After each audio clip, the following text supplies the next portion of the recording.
Kylian Kapustík neodstavil Lembako Aliho, ten nabral solidnú rýchlosť, obišiel Vartovníka, stále Lembako Ali zvládol ešte aj z brankára, ale predsa lopta neskončila v sieti.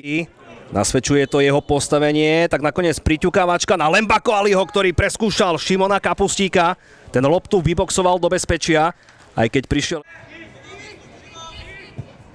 Vilžojenov center, Lembako Ali pripravený v 16-ke, padol na trávnik a je nakoniec toho penál. Šimon Kapustík. Uvidíme kto z koho.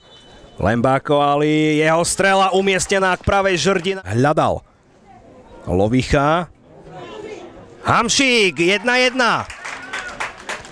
Potvrdilo sa, že ak hráč...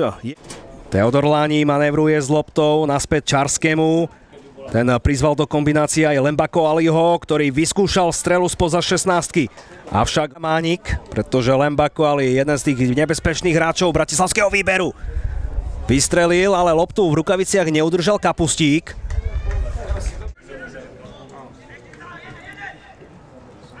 Vartovník.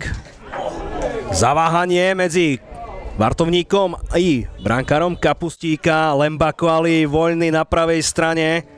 Prihrávka na Žovčáka, ktorá neprešla.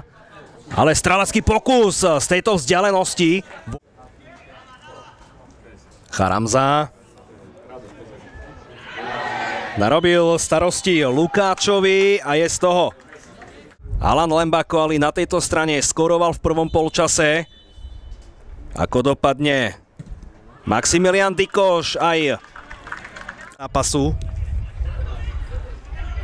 kedy jeho družstvo vyhráva najtesnejším rozdielom, avšak to mohol zmeniť Alan Lembako Ali, ktorého strelecký pokus z kopačky spáčil a zablokovaný, čo ukáže Lukáč a ten takmer ukázal vyrovnanie na 2-2. To celé sleduje brankár Alexander Hubina.